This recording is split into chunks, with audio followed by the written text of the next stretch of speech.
Merhaba arkadaşlar, kanalıma tekrar hoş geldiniz. Bugün sizlerle yine çok güzel bir model yapacağız birlikte. Evet, modelim için, bu güzel modelimizi yapmak için şöyle iki renk kullanacağım ben. Gri ve çok tatlı bir pembe kullanacağım. Tığ olarak da iplerime uygun olarak 4 numara 2,50 milimlik bir tığ kullanacağız. Evet arkadaşlar, şimdi modelimin yapımına başlayacağım. Modelimizin yapımına başlamadan önce kanalıma abone olarak bana destek verirseniz çok sevinirim. Aynı zamanda videolarımı beğenerek bu şekilde beni desteklerseniz çok mutlu olurum.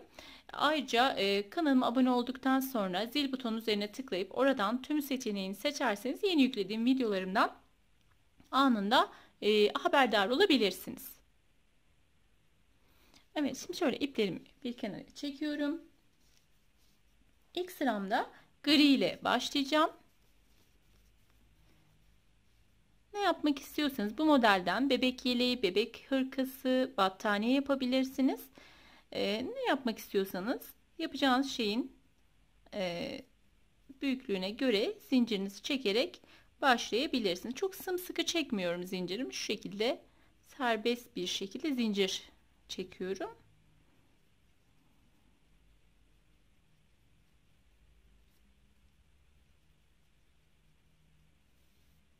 Evet, bakın. Birkaç tane daha çekelim. Evet, bu kadarı yeterli arkadaşlar. Şimdi zincirimi çektim. Şimdi hemen bakın, son zincirim değil, hemen bir önündekinin üzerine, içerisine, zincirimin üstüne batıyorum. Bir tane sık iğne yaptım. Tığın başına bir tane doladım. Hemen şu sıradaki zincirime battım. Bakın, tığın başına bir tane dolamıştım. Bir ilmeğimin üzerinde, ilk ilmeğim, böyle bir zincir çektim ve tığım üzerinde 3 ilmeğim var. Kapatmıyorum. Tekrar tığın başına bir tane doladım. Aynı yere battım ve bir tane ilmek aldım. Şimdi hepsini birlikte kapattım. Bir sonraki zincirimin üzerine tığın başını dolamadan battım ve sık iğne yaptım. Evet, şimdi tekrar tığın başına bir tane doladım. Sıradaki zincirimin üzerine battım. Bir ilmek aldım. Bir tane zincir çektim. Hafif serbest bıraktım. Tekrar tığın başına bir doladım. Aynı yere batıp bir tane ilmek çıkardım. Şimdi hepsini birlikte kapattım. Sıradaki zincirimin üzerine batıyorum. Ve bir tane sık iğne yapıyorum. Devam ediyorum aynı şekilde. Bir sonraki zincirim üzerine battım. Şöyle yavaş bir şekilde göstereyim. Bakın, tığın başına bir tane doladım. Birinciye bu şekilde bir zincir çektim. Diğer ilmeklerim tığımın üzerinde. Tekrar tığın başına bir doladım. Aynı yere battım. Bir tane, bakın, ilmeğimi aldım. Toplamda tığımın üzerinde 5 tane ilmeğim var. Şimdi hepsini birlikte kapattım. Sıradaki zincirimin üzerine tığın başını dolamadan battım ve bir tane sık iğne yaptım. Birlikte bir tane daha yapalım. Bakın, sıradaki zincirim üzerine batıyorum. Bir ilmek aldım. Bir tane zincir çekip ilmeğimi hafif serbest bıraktım. Tekrar tığın başına bir doladım. Aynı yere batıp bir ilmek çıkardım. Şimdi hepsini birlikte kapattım. Bir sonraki zincirimin üzerine bir tane sık iğne yaptım. Tekrar tığın başına bir doladım. Sıradaki zincirime batıyorum. Bakın, bir ilmek aldım. Zincir çekip tığım üzerine 3 ilmeğim kaldı. Tekrar tığın başına bir tane doladım. Aynı yere battım. Bir ilmek aldım. Şimdi hepsini birlikte kapattım. Sıradaki zincirimin üzerine battım ve bir tane sık iğne yaptım. Şimdi arkadaşlar, ilk sıramı bu şekilde sıramın sonuna kadar tamamlıyorum. Evet, bakın, şimdi sıramın sonuna geldim. Sıramızın sonunda yine birlikte bitirelim istedim. Tığın başına bir tane doluyorum sık iğnemden sonra. Buraya batıyorum. Bir ilmek aldım. Bir zincir çektim. Bakın, bıraktım. Tekrar tığın başını doladım. Aynı yuvamın içerisine batıp bir ilmek çıkardım. Şimdi tüm ilmeklerimin hepsini aynı anda kapattım. Sıramın en sonunda bir tane sık iğne yapıyorum. Sıradaki zincirimin üzerine 1, 2, 3 zincir çektim ve döndüm. Burası örgümün ön yüzü. Şimdi burada tığın başında bir tane doladım. Bakın bu birinciye batmıyorum. Daha sonraki tüm yuvalarım, bakın burası sırayla çok belli zaten. Tüm yuvalarımın üzerine batıp şöyle, yani tüm boşluklara batıp ikili trabzan yapıyorum. Tığın başına bir tane doladım. Buraya battım. İkisini bir çektim. Tığın başına bir doladım, battım. İkisini bir çektim. Bu şekilde bir sıra ikili trabzan yapıyorum. Sıramız sonuna kadar farklı herhangi bir şey yapmıyoruz bu sıramızda. Modelimiz 3 sıradan oluşuyor arkadaşlar. Bu ikinci sırası. Üçüncü sıramızda pembe rengimi kullanacağım ve model tam olarak ortaya çıkmış olacak. Sıramın sonuna kadar ikili trabzanlarımı yaparak geliyorum.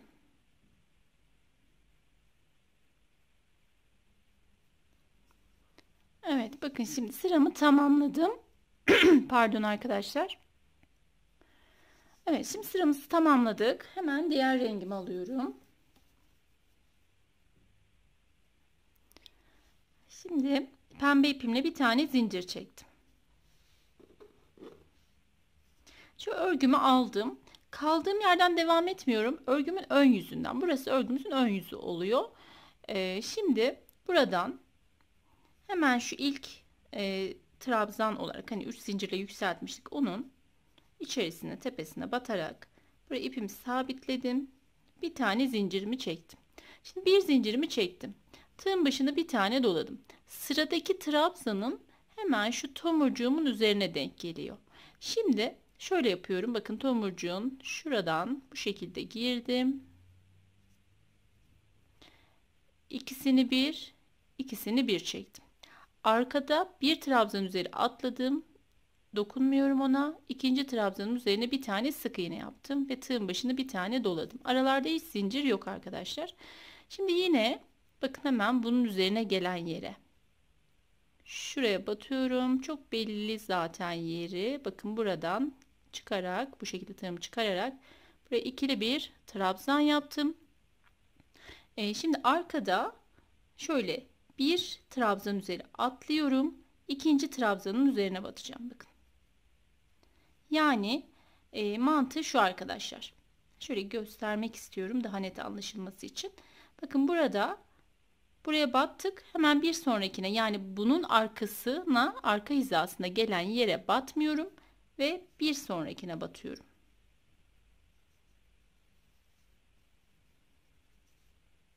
Şimdi tığın başında bir tane doladım. Bu şekilde batıp ikili trabzanımı yaptım. Şimdi buraya batıyorum. Arkada bir trabzan üzeri atladık. Tığın başına bir tane doladım.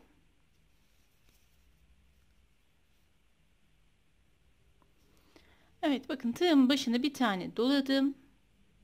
Hemen şu tomurcuğun girişinden, çok belirgin zaten, buraya batıyorum. İkili trabzan yapıyorum.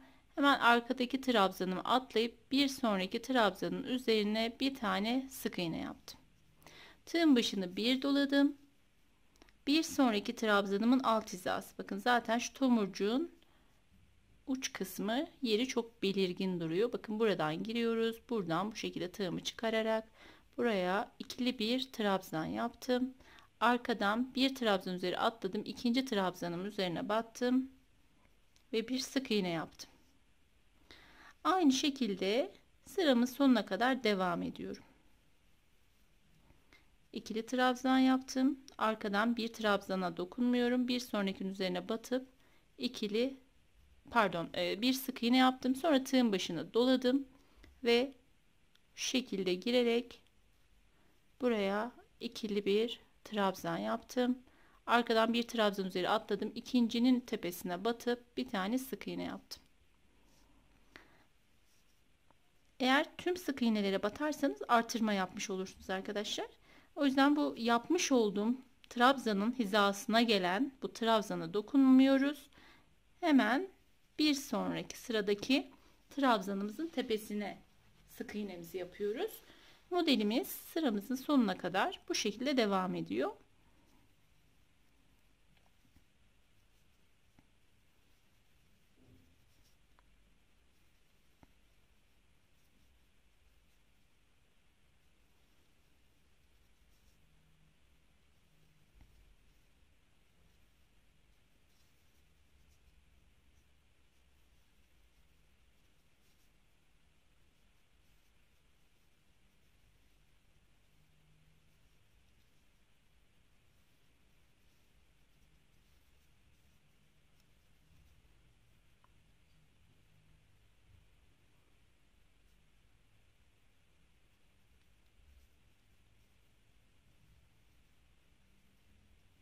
Evet, bakın şimdi yine buradan bir trabzanımı atladım. Sıramın sonundaki trabzanımın tepesine bir tane sık iğne yaptım. Şimdi pembe ipimi bıraktım.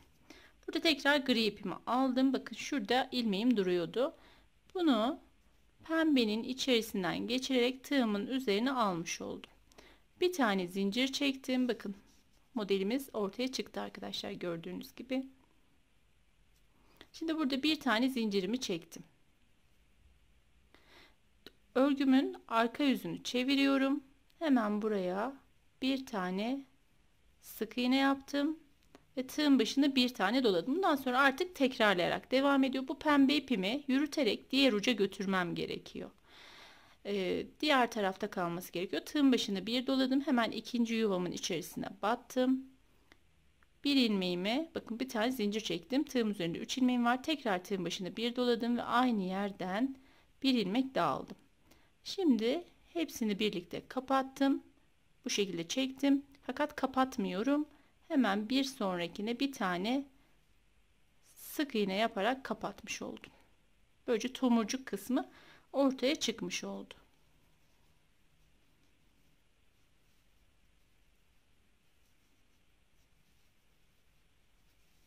Sıramın sonuna kadar bu ipimi içinde bu şekilde yürüterek devam ediyorum.